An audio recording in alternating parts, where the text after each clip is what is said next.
Assalamualaikum Bre, selamat datang kembali di Guru Gembul Channel. Baraya tentu saja mengetahui bahwa ada organisasi-organisasi, ormas-ormas, preman-preman, mafia-mafia yang paling ditakuti di Asia. Baraya, seberapa berbahayakah preman-preman yang mengatasnamakan ormas? Nomor satu, tentu saja kita ketahui bahwa warteg, warung-warung itu banyak yang tutup, banyak yang sepi gara-gara dipalakin sama ormas. Dan atau bahwa ormas itu mendatangkan kepada mereka juru parkir yang membuat tokonya itu sepi. Jangankan toko warung biasa, Indomaret, Alfamart itu banyak yang sepi ketika di situ disatroni oleh tukang parkir yang ternyata tukang parkirnya ternyata cukup kuat karena dibakingi oleh ormas. Kita setuju hal itu kan?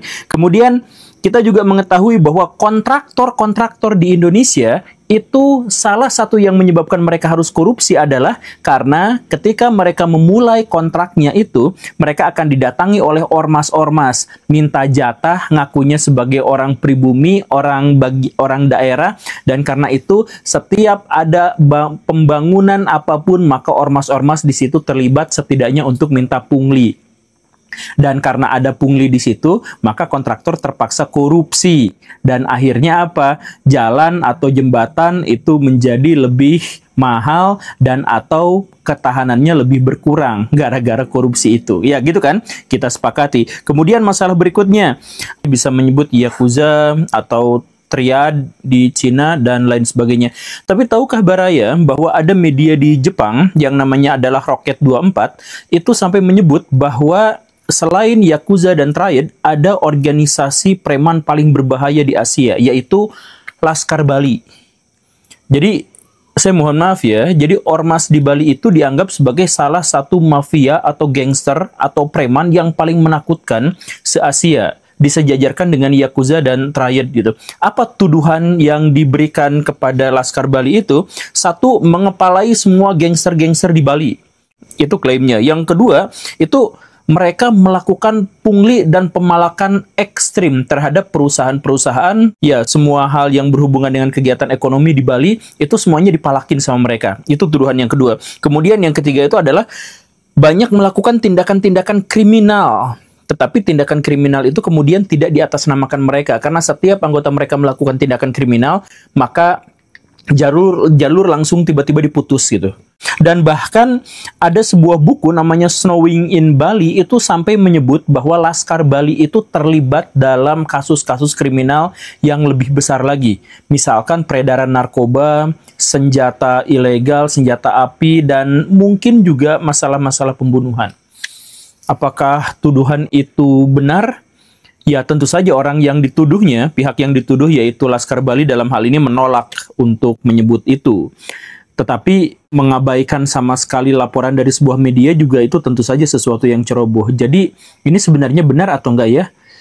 Ya benar atau salahnya yang kita sepakati bersama adalah bahwa di Indonesia banyak sekali preman dan preman-preman itu sekarang berbaju dengan label ormas. Dan inilah yang sampai sekarang harus kita akui ini berbahaya.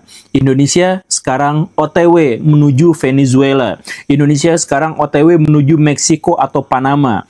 Itu faktanya semakin lama semakin kuat. Karena itu, mari kita sama-sama berpikir tentang solusinya. Simak videonya sampai tuntas, yuk kita bahas.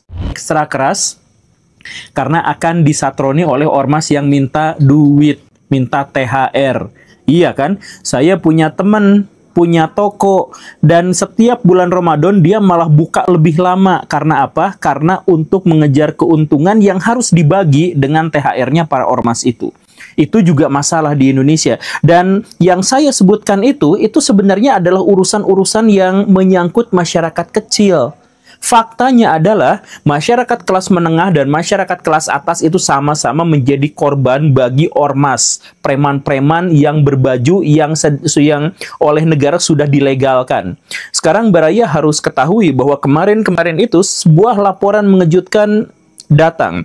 Ada banyak tempat-tempat pariwisata di Indonesia yang sepi sama sekali dari pengunjung gara-gara tiket masuknya dinaikin berkali-kali lipat oleh ormas-ormas.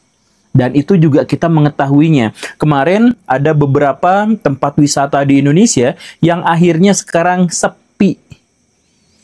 Kemudian masalah berikutnya, kalau Baraya mau bikin event di luar, misalkan bikin band outdoor apa segala rupa, Baraya pasti juga berhubungan dengan ormas-ormas itu. Dan acara yang Baraya garap itu bisa gagal digelar ketika ada ormas itu, ya kan? Tambahin lagi, tanah kosong. Kalau Baraya menemukan tanah kosong, kemudian Baraya mulai parkirin di situ apa segala rupa, tiba-tiba akan ada orang yang mengklaim menguasai tanah itu, dan itu adalah ormas atau preman yang ngaku ormas. Bener kan? Seperti itu kan? Tambahin lagi, Baraya bikin rumah. Bikin rumah punya Baraya sendiri. Baraya mau bikin rumah di situ, itu Baraya akan didatangin ormas. Kemudian pengelolaan sampah biasanya di situ juga ada. Kemudian pedagang kecil, kalau bulan Ramadan mereka bukannya senang, mereka sedih. Karena apa? Mendekati Lebaran. Setiap mendekati Lebaran mereka harus kerja. Ketika Donald Trump itu berkuasa untuk pertama kalinya di Amerika Serikat, dia kan langsung menggelar perang dagang ngelawan Cina. Dan perang dagang itu menyebabkan banyak perusahaan Amerika Serikat pindah dari Amerika Serikat dan banyak perusahaan Cina juga pindah dari Cina. Nah, pindahnya itu kemana? Ada yang ke Thailand, ada yang ke Vietnam, ada yang ke Singapura, bahkan ada yang ke Timor Leste, tapi sedikit sekali yang datang ke Indonesia, gara-gara kalau mau investasi di Indonesia banyak ormas yang minta jatah. Jadi semengerikan itulah ormas-ormas di Indonesia. Sebenarnya bukan ormas, itu preman-preman yang mengaku dirinya sebagai ormas. Yang sudah dilegalkan oleh pemerintah itu ternyata berdampak sangat negatif. Morotin rakyat dari yang paling kecil sampai investor yang paling besar, itu ada mereka di sana. Yang menyebutkan bahwa ada ratusan triliun rupiah uang yang seharusnya diinvestasikan ke Indonesia dari luar, itu gagal gara-gara tiap ada investor datang dari luar mau ke Indonesia bikin ini itu, sama ormas mulai dipalakin, sama ormas mulai diganggu keamanannya, sama ormas mulai diacak-acak perizinan dan sebagainya, dan akhirnya mereka gagal. Kemarin salah satunya